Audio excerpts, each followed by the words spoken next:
Iran Israel চলমান যুদ্ধে আমরা মুসলিমরা কোন পক্ষ নিব? একজন মুসলমান তিনি সবসময় মাজলুমের পক্ষ অবলম্বন করবেন। যখন দুটি বিবাদমান পক্ষের মধ্যে একটা মাজলুম আর একটা জালিম হবে, তখন সেই ঘটনায় মুসলমানরা সবসময় জুলুমের বিরুদ্ধে অবস্থান নেবে। এটা হলো কমন নীতি। এমনকি জুলুমের শিকার মানুষটা যদি অমুসলিমও হয়, তারপরেও তার প্রতি মুসলমানের সিম্প্যাথি থাকবে। মুসলমান কখনো জুলুমের সাথে সঙ্গ দিবে না যদি জালেম মুসলমানও হয়। অতএব আপনার সাথে কোনো মাজলুমের যদি আকীদাগত মতপার্থক্য থাকেও, সেই মতপার্থক্য আপন জায়গায় থাকবে, সেটাকে আপনি রাখবেন, এবং বিরোধিতার জায়গাটা আপন জায়গায় থাকবে। কিন্তু এত সত্ত্বেও যদি সে জুলুমের শিকার হয়, তাহলে আপনি জুলুমের বিরুদ্ধে অবস্থান নেবেন। অন্তত সার্বিকভাবে, সামগ্রিকভাবে আপনি সেটার বিরুদ্ধে অবস্থান নিতে না পারলেও মানসিকভাবে হলেও তার বিরুদ্ধে আপনাকে অবস্থান নিতে হবে। এটা হলো মৌলিক নীতিমালা।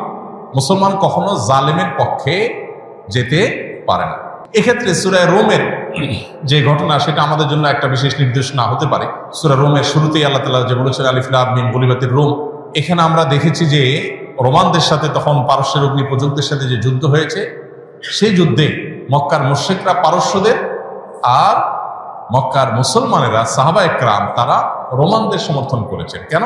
কারণ রোমানদের সাথে আকীদাগত মতপার্থক্য থাকা সত্ত্বেও তারা আসমানি ধর্মে বিশ্বাসী, মুসলমানরা আসমানি ধর্মে বিশ্বাসী। এই জায়গাতে মিল আছে, এই যে ঐক্যের একটা যোগসূত্র আছে, সেটার ভিত্তিতে তাদের প্রতি সমর্থন ছিল। আর পারস্যের তারা মুশরিক ছিল, ঐক্যের যোগসূত্র ছিল না সে অর্থে, এই জন্য তাদের বিরুদ্ধে ছিল।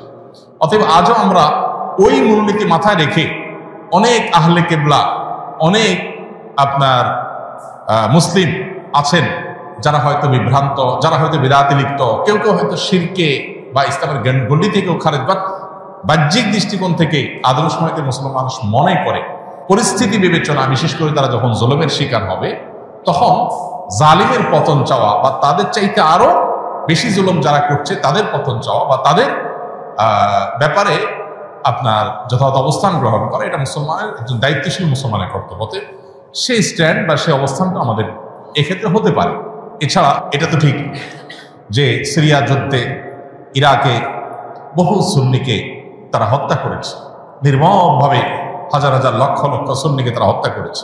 মূলত পৃথিবীতে মানুষের পাপের কৃতকর্মের প্রায়শ্চিত্ত মানুষকে করতে হয়। বিশেষ করে জুলুম যদি করে কেউ, তাহলে জীবদ্দশাতেই তার প্রায়শ্চিত্ত করতে হয়, আখিরাতে তো আছেই। এই জন্য জুলুম থেকে আমরা সবসময় নিজেদেরকে বাঁচিয়ে রাখবো। কোনো যুক্তিতেই আমরা জুলুম করব না। এমনকি যুদ্ধক্ষেত্রেও নবী সাল্লাল্লাহু আলাইহি ওয়াসাল্লাম আমাদেরকে জুলুম করার পারমিশন দেন নাই। অমুসলিমের সাথে আল্লাহ তাআলা জুলুম করার পারমিশন আমাদেরকে দেন নাই। অতএব যেই জুলুম আল্লাহ নিজের জন্য হারাম করেছেন, হাদিসে কুদসিতে আল্লাহ বলেছেন ইন্নী হারামতু যুলমা আলা নাফসি, হে আমার বান্দারা, তোমরা জেনে রাখো আমি নিজের প্রতি নিজে জুলুমকে হারাম করে রেখেছি। ফালা তাযালামু, অতএব তোমরা একে অন্যের প্রতি জুলুম করিও না। এটা আল্লাহর কথা, হাদিসে কুদসি তিনি বলেছেন। সো জুলুম থেকে আমরা হাজার মাইল দূরে থাকবো, আমার দ্বারা যেন কারোর প্রতি অবিচার না।